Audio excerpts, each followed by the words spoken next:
Ah, nggak salah. Enggak. Di ini kali, Det, 266. Di sini kok berarti si web yang salah. Oh iya, sorry, salah salah lihat gua.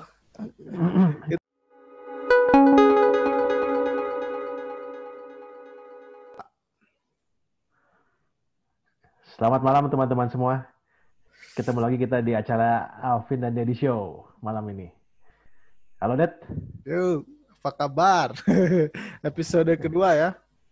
Iya, baik. Hmm. Oke.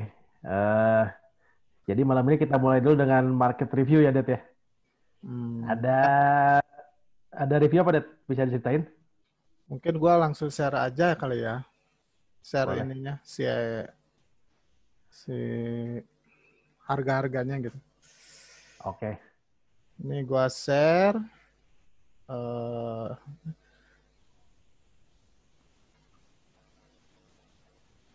udah lihat.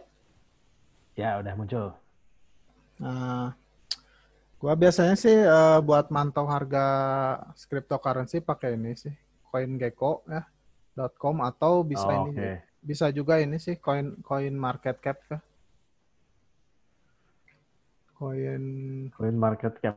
ya. Ada dua ini biasanya yang dipakai antara CoinGecko dan market cap gitu. Ya Oh, kalau ini bukan ke rupiah, Det ya? sorry gimana gimana? Bukan bukan ke rupiah berarti ya? Bisa disetting di sini ada gitu. Oke, oke. Nih kalau mau rubah Indonesia gini ada di situ. Ya, Jadi ya, si ya. Bitcoin kemarin gua salah sih koreksi dikit. Udah sekarang udah 365 juta sih. Ya, Ah, nggak salah. enggak. Di ini kali, Det, 266. Di sini kok berarti si web yang salah. Oh iya, sorry, salah salah lihat gua. Itu Itu volume itu volume mah. maksud Itu gua. volume. Volumenya itu 365 triliun. Jadi si Hmm. volume perdagangan si Bitcoin hari ini 365 triliun. Sekarang harganya itu 266 jutaan. Ini sih Ya. sebenarnya kalau nggak apa emang terkoreksi gitu ya 3,3% gitu. Tapi sih menurut gue ini Ini bukan seminggu terakhir ya ini ya. Seminggu terakhir ya. seminggu terakhir, tapi 7 menurut gue hari. sih rada gua nggak bilang ini ada dip gitu ya. Jadi turun turun dip tuh biasanya 10% gitu, 15%. Ini cenderung menurut gua sih sideways lah gitu. Dari Hmm. seminggu mungkin udah mau sebulan sih si Bitcoin itu harganya di situ-situ aja gitu. Gue sih kurang merhatiin IDR ya. Biasanya gue pakai ini US dollar ya.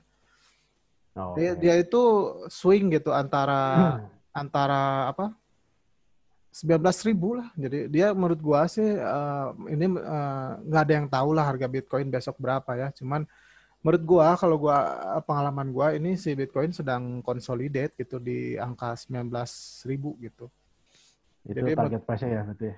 iya, jadi untuk bulan Desember kemungkinannya dua sih menurut gua.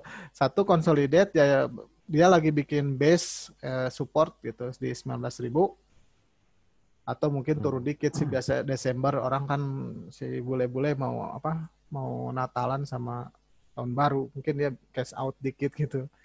Jadi menurut gua Nah, sih jadi pasar cenderung ini sih menurut gua dari seminggu yang lalu bahkan sebulan yang lalu ya itu aja swing gitu, sideways gitu, naik turun di channel gitu, nggak ngebreak support ataupun eh, support atas support bawahnya gitu, nggak ngebreak sih, cenderung sideways lah menurut gua. hmm. Kalau Hmm. yang lain gimana nih?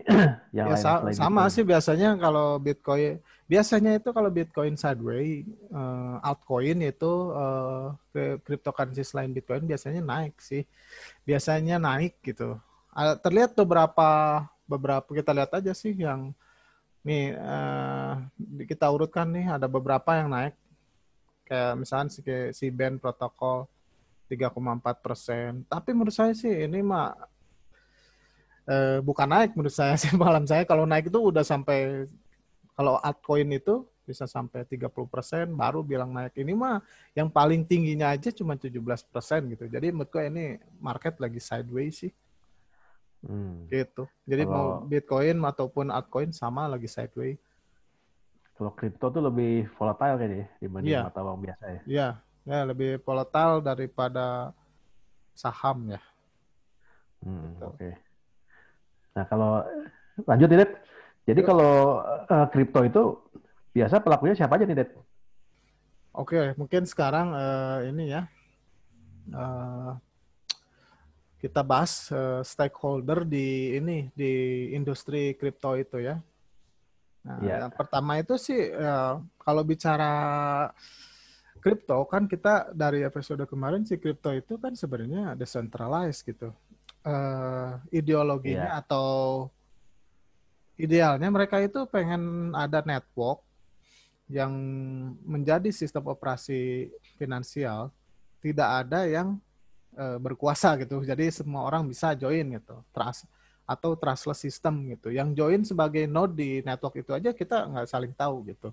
Kalau misalnya saya Hmm. mining Bitcoin, Alvin mining Bitcoin, terus orang India mining Bitcoin, mau ikut mining ya silahkan aja. Nggak ada yang ngebatasin, nggak ada yang larang gitu. Kalau mau join node atau mining Bitcoin silahkan aja gitu seperti itu. Idealnya seperti itu kan. Si kripto itu awalnya seperti itu gitu. Cuman kesini ya akhirnya ya timbul ada perusahaannya juga kan. Kalau Bitcoin itu perusahaannya siapa? Nggak ada yang tahu. Nggak ada. Bitcoin itu bukan perusahaan. Bitcoin itu seperti emas gitu, milik masyarakat. Jadi nggak ada perusahaannya. Tapi sekarang itu makin ke sini sih mulai ada itu perusahaan-perusahaannya gitu. Misalkan Bitcoin itu sendiri ada perusahaan salah satu perusahaan namanya Blockstream. Ini perusahaan ngapain nih perusahaannya? Dia itu eh, support teknologi untuk service network Bitcoin gitu. Misalkan bikin walletnya, bikin Oh, pokoknya jasa di sekitar network Bitcoin gitu. Nah, yang CEO-nya itu adalah Adam Beck. Nah, si Adam Beck itu di di paper, ngerti nggak kalau paper itu suka ada nge-cite orang kan? Jadi referensi lah semacam gitu. Kalau di paper jurnal ilmiah itu suka ada di site orang, bahkan si Adam Beck itu disebut loh itu di papernya si Satoshi Nakamoto itu. Nah si orang ini tuh disebut, dan dia itu sebelum adanya Bitcoin dia udah bikin kayak gitu. Yang ini nih Hashcash itu gitu. Jadi banyak yang hmm. mencurigai bahwa si Satoshi Nakamoto itu adalah si Adam Beck. Dan saya pribadi Hmm. saya meyakini bahwa si Satoshi Nakamoto itu adalah Adam Beck. Soalnya siapa lagi gitu? Dia yang dari sebelum Bitcoin dia yang aktif di bidang kriptografi peer to peer digital money gitu. Terus di site lagi sama si Satoshi Nakamoto-nya di papernya, lihat aja, googling aja gitu paper si Satoshi Nakamoto, ada Adam Beck gitu. Nah, Terus iya kalau menurut baca di Google juga ya, itu kan the many facts pointing to Adam McBean Iya, iya, Satoshi. cuman si Adam Beck nggak ngaku. Dia nggak ngaku. Sebaliknya ada orang yang ngaku-ngaku gitu. Terus terus pendapat salah satu founder, ada salah satu ini nih, si cryptocurrency yang paling 10 besar ya, si Cardano, foundernya itu kan Charles Hoskinson, dia juga pointing fingernya ke si itu, si Adam Beck gitu. Hmm. Ya itu mah inilah. Hmm. Itu tadi satu ya. Hmm. Awalnya nggak ada perusahaan, sekarang udah bermunculan gitu. Bahkan si Adam Beck sendiri bikin perusahaan service-service di sekitar network. Kalau si Adam Beck sih menurut gue masih masih decentralized lah, kan dia itu nggak bikin networknya, nah, cuman service-service di sekitar Bitcoin gitu. Tapi kalau kita bicara eh, XRP gitu, itu perusahaan gitu. Perusahaannya itu Ripple gitu, yang ngedevelop tuh Ripple gitu. Walaupun dia Hmm. bilang tentang misal Cardano, dia bilang Cardano itu Cardano itu milik publik gitu, tapi developer utamanya dari pengamatan saya itu sangat tergantung sekali dengan IOHK. Kalau sekarang udah ganti sih, IO global kayaknya. Itu udah Apa yang tuh? ya jadi yang developnya udah perusahaan sih menurut saya gitu.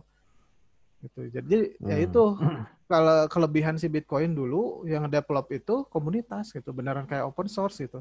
Nah, kalau sekarang itu udah mulai perusahaan kayak misalnya walaupun si Cardano dibilang Cardano itu punyanya si IO Global, punyanya Charles Hoskinson, mereka nggak akan terima bahkan si Charles Hoskinsonnya. Emang si Cardano didesain untuk supaya dikontrol masyarakat, tapi awal-awal pembentukannya itu ya udah pakai perusahaan gitu. Ketika Hmm. bikin Cardano tuh dari awal pakai perusahaan IO Global, tapi Bitcoin mah dulu enggak, beneran komunitas aja, kayak open source. Tapi ini dengan tambah banyaknya Mm-mm. cryptocurrency, Ya. apakah jadinya perlu ada regulator? Nah, kita ini nyambung ke berita ini, kita nyambung ke berita yang saya amati hari ini sih, Bah. Ada berita ini nih, Coba di-share. G7, eh, apa ya? Sorry. G7. G7. G7, ini nih. Jadi ada ini salah satunya dari berita dari Reuters ya. Hmm. Si Treasury US Treasury Department Secretary dia bikin ini meeting online lah sama semua menteri keuangan atau bankir dari anggota G7.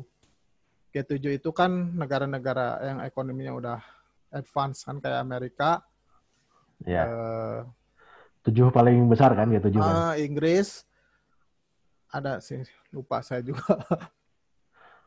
Kan G7 7 paling besar ya. G20 Hmm. 20 yang paling besar gitu kan. G7 itu ya gitu. Ini nih si Kanada, France, Germany, Italia, Jepang dan UK mereka berkumpul gitu. Udah sering banget sebenarnya dari 2017 juga sering mereka pemerintah gitu ya berkumpul ngebahas ini gimana sih cryptocurrency. Mungkin awalnya awalnya eh, nggak terlalu serius ya, tapi makin ke sini upaya untuk meregulasi cryptocurrency itu makin serius sih gitu. Nah, ini berita kayak gini, eh, bentar,